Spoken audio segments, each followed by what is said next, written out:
Let's talk a little bit about what is magic. And for me, it's many different things, and I'm going to try to cover a little bit of how shall I say an overview of the different perceptions of what magic is. Now, for me, magic is everywhere. Magic is life. Magic is energy. Magic is the trees growing. Magic is the sun shining. Magic is chi, ki. It's the life force. Magic happens all day, every day. When you see it and you align with it and you have the awareness of it, it's always there. It's always there. Magic is your intuition. Magic is the completion of a project. Now, there are many, many definitions. I'm just giving you my overview of what magic is, but there are other sub definitions that we want to look at as well. But let's just start with the fact that magic is everywhere. Magic is energy. Magic is the creative force. Magic is also the destructive force. But magic, whether it is creative or destructive on its own, magic on its own is neutral. So all of this fearful thing that, oh, you do magic, you're working with the devil, or all this fear of something bad's going to happen to you, it wouldn't be because of magic. It would be because of you. Magic on its own is a neutral force. It is up to the practitioner as to where and how it is directed and what will be the repercussions thereof. So this whole idea of white, black, and gray magic, we're going to get into that right now, but magic itself is neutral. It's life force, it's destructive force. It is the natural force behind everything that happens on our planet. It's just a matter of us tapping into that and sending our will in a particular direction for a specific outcome. Again, it's up to the practitioner. Is it going to be good, bad, in between? Magic is in the earth. We see it in magical places, in ley lines, in sacred places where, have you ever been somewhere where you just start feeling better? Have you ever gone to the top of a mountain and your whole consciousness just changes? We've heard of, monuments. We've heard of separate, people walking into pyramids and just having this like third eye awakening. We hear about the singing rocks over, where is it? I think it's like in Arkansas or somewhere. I forgot. There are sacred places all over the world, as well as the idea that energy is stronger in certain areas around the planet than it is in others. I don't want to call it negative, but a more popular one is the Bermuda Triangle. There's something going on there. We don't know exactly what it is, but there's magic going on there. Is it a vortex? Is it, is there a portal there or something? Is there an electromagnetic instability happening there? Something's going on there. It's a magical place. So there are naturally occurring magical places around the planet as well. We can look at, again, the ley lines. We can look at energy lines, dragon lines, all of these different currents of energy that are floating and flowing around our planet do create, a specific flux in the energetic field. And if you are sensitive to that, you're gonna notice that. So magic is naturally occurring.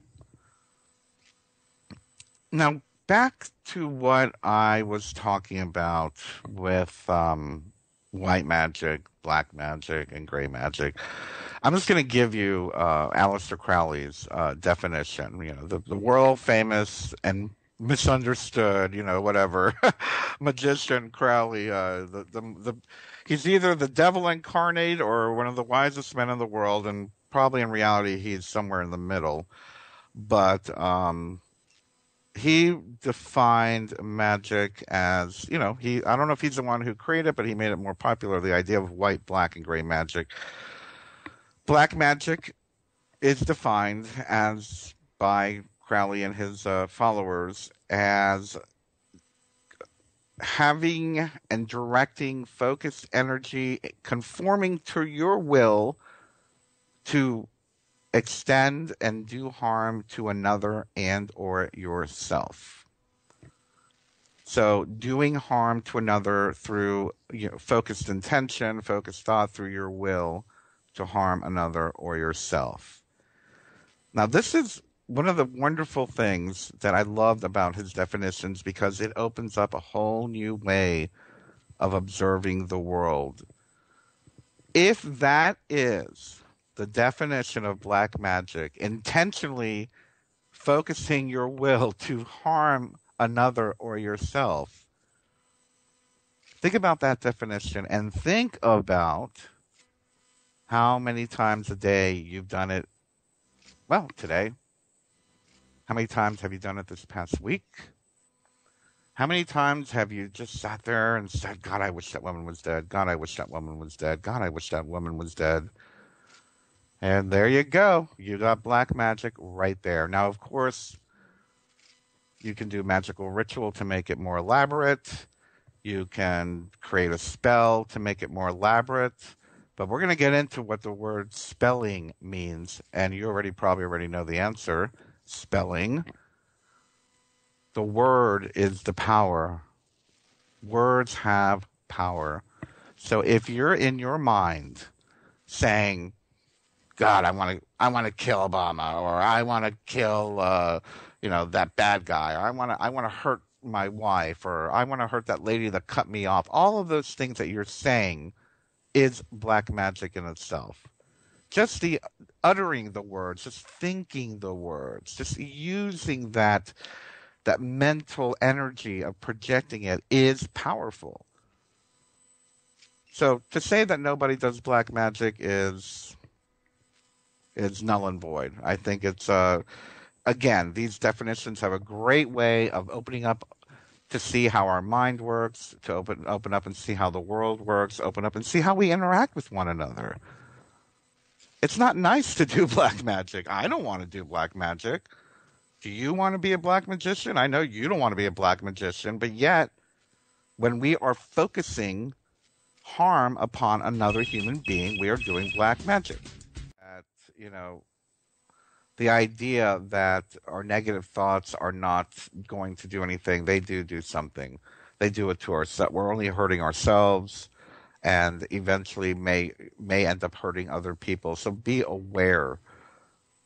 Remember, the definition is focusing with intent to harm yourself or another human being. Now, gray magic is a bit different. Gray magic is, I guess you could lump healing magic and something like that. Some forms of healing magic, I should say. Gray magic is using your will to focus your intent in order to do something positive for yourself or another human being. Again, that would probably be like, doing a job doing a spell or doing magic to attract a new job or something to that effect. Again, it's focusing your intent and your will in order to do something positive. Now, the only backlash in that, and we're going to talk about that after I finish that, is it may not be in your best interest to do good in that particular case. And we're going to get into that in just a second. And then lastly, and this is probably one of the only forms of magic that I practice myself, is white magic. And white magic is aligning, aligning your will, magic to align your will with that of creation, with that of life, with that of the universe. Crowley called it conversation with your holy guardian angel, to align with your higher self and live your life through that. One of the reasons, again, I don't do spells or I don't do magic very often is that I try to walk the talk of the white magician, to be in alignment with my higher self in order to allow life to happen. and to understand and to see the shortcomings before they happen and get around them, and to, understand that everything happens for a reason, to learn from that. But it goes much more than the pedestrian, definition I'm giving you right now. It's a bit more metaphysical, and it's a little bit more convoluted than how I'm describing it now. But let us just say it is white magic does not incorporate you imposing your will on anything. It is you aligning your will with the highest good, and working with that, and walking that particular path. And that's kind of where we talked about in the beginning, that magic can be used for self-empowerment as well as global empowerment. Now, why would I say that, maybe it's not a good idea to do gray magic? Well, as a former gray magician, let me say that, again, sometimes things are unfolding as they should in order for us to get to a particular place in our life, in order for us to experience a certain experience, whether it be positive or negative. And when we impose our will, whether it be positively or negatively, there may be repercussions, or there are repercussions, not maybe, there are repercussions that may stifle our own spiritual growth, either harshly and or just evolution-wise, and how far we are progressing on our own personal path. So for me, it has to be a very, how shall I say, it is a drastic measure when I decide that I'm going to do a magical ritual to, I don't know, end world hunger or something like that. I am very careful to always add, and those of you that have been to my classes, I always end with for the highest good of everyone involved. In other words, I'm stepping out of the way. If it is for the benefit of myself or for the benefit of humanity, then it will be done. If this is something that is coming from my ego because I want my life to be easier, or I'm concerned about, losing a loved one or something like that, that's me imposing my will. That's you imposing your will. I speak to a lot of young practitioners, and they're like, oh, I need to do a spell to get a new boyfriend, or I need to do a spell to get a new house, or I want to do a spell to get rid of that neighbor or something like that. That you're coming from ego. You're coming from a very low vibratory place, and that is going to create problems. That is going to create that can open a whole new can of worms for you that you were not expecting, and put you into this downward spiral where your life is just going to go out of control. And I speak from experience. It is important to really get to know your will. And this is probably one of the most important parts of this particular talk of the art of magic and spell casting. Our will has to be in alignment with the work that you're doing. What is he talking about? I am talking about understanding your will, understanding your place in the scheme of things, understanding the reason for you living the way that you do, understanding for you being here at this time on the planet. Why did you incarnate at this time? Understanding your soul, understanding your spirit, aligning with your soul and your spirit, creating that conversation and that awareness. I forgot who said it. I saw a wonderful interview with a gentleman who was talking about this, of knowing that as above, so below. What is it? And where is my place in that? So understanding your will, capital WILL, understanding your will before you do something to, I don't know, protect yourself from that crazy neighbor or get that new job. You have to understand that if you are going to do any type of magic, it has to be in alignment with your will, or it's just not going to happen. I hear it all the time from neophytes and people that are just beginning, fledgling practitioners, oh, my spell didn't work. Well, that's because you didn't need it. You didn't need it, or you weren't aligned with your will when you did it. It has to be done from your will. This is not Charmed. Okay, this is not D&D. This is not Lord of the Rings. This is not, Hollywood magic. You're not going to shoot fire from your fingertips, and the gorgeous boyfriend is not going to appear before you. You're not going to live in that mansion tomorrow.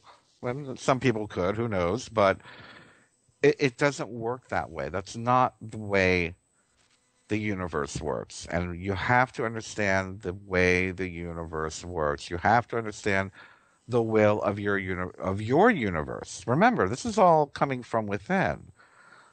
So your will in alignment with the universe's will, and how is this going to play a role in it? If I do a spell or if I do a magical ritual to I don't know, let's say get $100,000. I hear that all the time, and it's in all the books. Oh, try the spell, get $100,000. And they never work. God knows I've tried them. Have you tried them? I've tried them. And they don't work. And people are like, well, I'm doing something wrong. I'm doing something wrong. We're doing something wrong because we're not understanding our will. We're not understanding how it all fits. It must come from the will, not the ego. There is the conundrum.